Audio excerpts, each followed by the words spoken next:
Franck Dubosc, qui se cache derrière vous, derrière le personnage, le showman même, qui se produit chaque soir devant des centaines de spectateurs? C'est ce qu'on va essayer de savoir, si vous acceptez de me suivre, pour une interview un peu plus intime dans le coin salon de Bonsoir, juste derrière. Où vous voulez.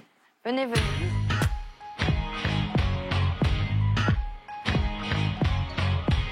Oui, parce qu'on parle beaucoup du quinquagénaire, mais moi j'aimerais bien repartir et redécouvrir le Franck Dubosc jeune, celui qui est arrivé à Paris, des rêves plein la tête.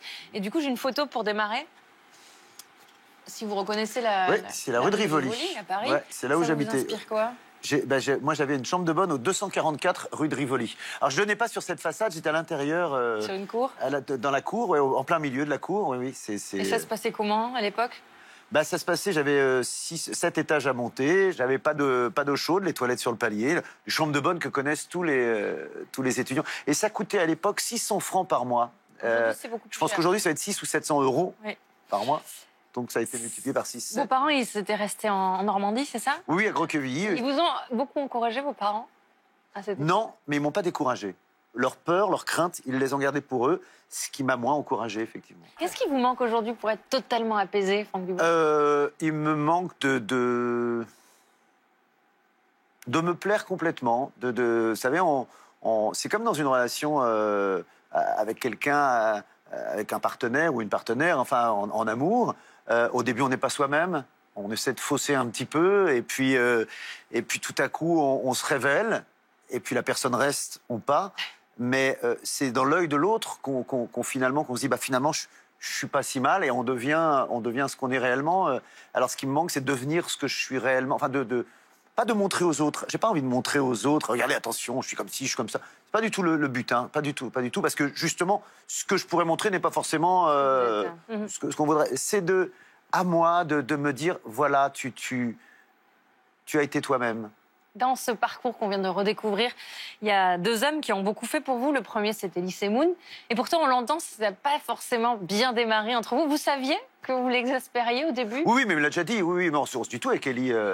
Oui, il me l'a déjà dit. Vous compreniez ces critiques ou pas du tout à l'époque, hein, évidemment?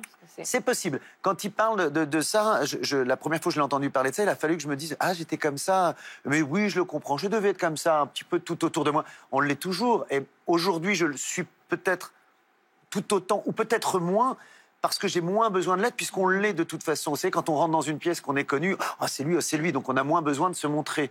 Quand on a envie d'être connu et qu'on ne l'est pas, quand on rentre dans une pièce, tout à coup, on bouge plus, forcément. Là, maintenant, c'est les autres qui le font à ma place. Mais il a raison, oui, bien sûr. C'est pour ça que c'est une longue amitié avec Elie. Alors, le deuxième homme qui a beaucoup compté, c'est lui, on va le découvrir.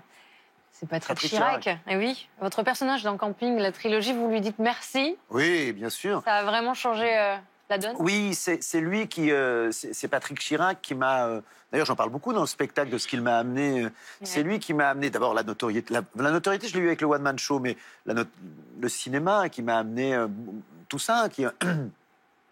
Et puis moi, je disais toujours, si un jour on me remettait un prix au César ou un truc comme ça, j'aurais envie, je pense que je ne le ferais pas, mais d'enlever le smoking et d'apparaître comme ça pour dire c'est la personne qui n'est pas invitée, mais c'est grâce à lui que j'ai tout ça. Vous aimeriez le retrouver? Ça en 3D, c'est impressionnant. Hein, je vais vous le dire tout de suite.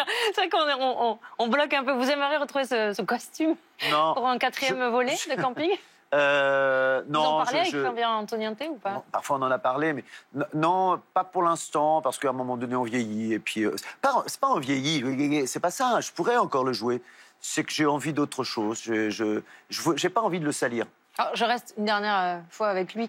Qu'est-ce qu'il dirait, Patrick Chirac, à la génération MeToo? C'était un dragueur invétéré, un peu raté, mais... il n'a jamais réussi, lui, donc il n'a pas fait beaucoup de mal aux femmes. C'est ça, il dirait « je vous aime », et dit « je vous aime, je suis désolé, je ne sais pas comment, mais c'est difficile de connaître une femme. Quand on pourra m'expliquer pourquoi on fait des pizzas rondes, qu'on les met dans des boîtes carrées, qu'on les mange en triangle, c'est là que je comprendrai les femmes. » Pas mal. Voyez, donc lui, c'est pareil. C'est pas mal. À propos de la société, des polémiques, est-ce que vous vous êtes réconcilié avec les Gilets jaunes? Oui. Oui, parce que alors, je rappelle l'épisode, vous avez été un des premiers publiquement à les soutenir sur votre Facebook. Vous avez eu une phrase malencontreuse filmée à votre insu lors d'une signature d'autographe qui a été diffusée là aussi sur les réseaux sociaux. Ça vous a valu des critiques? Elle n'était pas malencontreuse. J'étais fatigué, épuisé, pas de ma soirée. Faut pas mettre ça sur le jeu. Oui, j'avais travaillé, on a tous travaillé. J'avais Il y avait peur un et des week-end de violences. violence. Il faut remettre ça dans le truc. J'ai eu peur Bien des sûr. violences que j'attribuais à la haine. J'avais dit la haine, l'arme. J'avais eu ce mot, c'est le à dégager qui avait fait très mal. Mais le à dégager, c'est mon terme à moi. Même mes gamins, quand ils sont dans la pièce, je dis à dégager. Et je parlais au mec qui me filmait plus. Bon, mais qu'importe. Oui, vous ne saviez pas. J'étais hein, exaspéré et j'avais eu peur de cette haine, de cette violence. Et puis après, j'ai appris, finalement, grâce à cette... Tu sais, filmer en Ah oui, cachette. caméra C'est pas cachée. une position pour faire du mal ou du tort, justement au mouvement. C'était dans ma vie privée, j'en avais marre de sûr. cette violence et Paris venait d'être brûlé, l'Arc de Triomphe, de tout ça. Moi, je recevais aussi beaucoup de violence. Puis après, j'ai compris que je m'étais trompé de personne à qui je m'adressais. Les vrais gilets jaunes, ceux qui ont des revendications intéressantes et tout ça, c'est pas les violents, c'était l'Internet, les réseaux sociaux. Moi, c'était tous ces haters et tous ces machins qui faisaient du mal. Pareil dans la rue, mais allez comprendre qui est qui. Moi, les mecs sur Internet qui me disaient « T'es un enculé, on n'a pas besoin de toi », sur la photo, ils avaient un gilet jaune. Alors après, on me demande de... Ah oui, mais c'est pas les bons, il y a les méchants. Et puis après, je les ai rencontrés. Grâce finalement à ça, je les ai rencontrés. Puis vous êtes en tournée aussi, j'imagine. Oui, que vous les et rencontrez on s'est aussi vus, on a encore. parlé, je vais vous dire, même tout un groupe m'a offert un petit porte-bonheur en gilet jaune que j'ai dans mon cartable. Après l'épisode. Oui, parce qu'on bien s'est sûr. parlé. Alors maintenant, après, il y a ceux qui continuent à rester. Oui, il a retourné sa veste. Je n'ai pas retourné. Vous avez condamné ma les veste. violences. Je suis resté sur le même principe, c'est que je soutiens les gens qui souffrent et qui ont besoin que ça change, mais je suis contre la violence et la haine. Enfin, la haine. Quand la haine engendre, qu'il y a de la haine, on comprend. Quand la haine engendre la violence, ce n'est pas bon. Voilà. Donc je suis resté sur la même ligne, en fait. Alors, cette polémique, comme beaucoup d'autres, elle a été attisée par et sur les réseaux sociaux, vous Oui. en parliez. Vous y faites beaucoup attention à ces réseaux sociaux. Est-ce que vous y publiez? Oui, mais Est-ce que moins. vous y dites? Oui, mais moins, parce que j'ai découvert que c'est trompeur.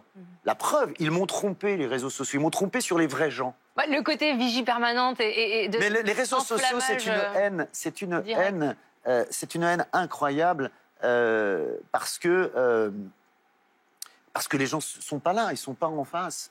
Ils sont pas en face de nous. Donc il y a une espèce de. Et puis on fait une erreur, nous les artistes, c'est que souvent on répond aux méchants. Alors là, on en a. Je sais plus qui fait cet excellent sketch où il parle de mec qui dit ouais, t'es un salaud. Non. T'es super, je t'adore, le mec répond pas. Tu m'as pas répondu, t'es un salaud. Et derrière, le mec lui répond, et l'autre derrière, dit, t'es génial, t'es top. Mais je l'ai eu, ça, je l'ai eu. oui. Ouais, on pourrait te tuer, machin. Et là, je commence à répondre, ouais, tu sais que je t'adore. Mais si, mais c'est pas possible. C'est pas la vraie vie. possible. Ouais, c'est pas la vraie vie. C'est comme avoir 1 million d'amis sur Facebook. Ce n'est rien. On revient au cinéma, parce que vous le disiez tout à l'heure, vous êtes passé derrière la caméra il y a 1 an, avec la réalisation de Tout le monde debout, avec Alexandra Lamy, qu'on aperçoit sur cette photo. Est-ce que c'est facile de changer de casquette comme ça et de passer derrière la caméra? Ça a été plus facile que ce que je pensais. Pas le métier réalisateur est difficile, mais j'avais peur de pas y arriver. C'est tellement long. Moi, j'écris tout seul. Faut écrire le film, faut le préparer, le tourner, le monter, le présenter. Et puis j'ai vécu chaque chose au jour le jour. Et non, c'est un tel bonheur. Je vais faire le 2e. Ah ben c'est ce que j'allais vous demander. Il y a Ouais. une suite ou un autre film Oui, j'ai fini d'écrire cette semaine le prochain. Enfin, on n'a jamais fini Et le d'écrire. thème Le thème Ah, Je ne dis s'il pas vous encore. plaît. Je ne dis pas encore. Il n'y a pas un petit indice? J'attends le moment où je vais le dire. Non, Comédie, drame. c'est comme celui-là, oui, c'est comédie, c'est les deux. Oui, on va rire, la vraie vie. Et on vous va jouez rire. dedans Hein Vous jouez oui, je joue le dedans rôle principal, oui. Mais je vais me faire un prix. Hein. Parce que je veux pas faire un gros budget, donc on est en discussion pour que je le fasse pour pas grand-chose. Voilà. D'accord, bah, je vous Le souhaite scénar bonne est chance bon. dans la Le négociation. scénar est bon, il est possible que j'accepte. Hein. Il est possible que j'accepte. Pour l'instant, votre actu, c'est donc la scène, le spectacle 50-50. C'est dur à dire en souriant. Vous vous racontez, en quinquagénaire. Du coup, ça m'a donné envie de vous faire un petit test, petit quiz. Alors, c'est simple, je vais vous énoncer des situations et vous me répondez si c'était mieux avant ou pas. D'accord. Vous avez le droit. Alors, Franck Dubosc, avec les filles, c'était mieux avant ou pas? Avec les filles, c'était avant. Surtout. Ouais, vous en avez une, Voilà. vous avez choisi, vous ne Ah changez bah non, pas. j'en ai une maintenant, donc non. C'était avant. Ouais. Le boulot, c'était mieux avant ou pas? Non, c'est mieux maintenant. La forme physique, c'était mieux avant ou pas? Maintenant, C'est vrai? ouais. Je suis Faites une plus bête. attention. Je suis une bête. C'est- Ouais, ça m'amène à cette prochaine question. Et le sexe, alors? C'était mieux avant ou pas? Je suis une bête. Le sexe, attends que je me souvienne. C'était avant aussi. C'est- Une dernière question. Le compte en banque, alors, c'est mieux avant ou maintenant? C'est mieux maintenant. Merci, Franck Dubosc. Je vous garde avec nous, puisque dans quelques instants, vous passerez sur le grill avec Ariane Massenet et son épocomètre. Et puis vous découvrirez le bon camarade de Julien Cazard. Ce sera juste après la pub. À tout de suite.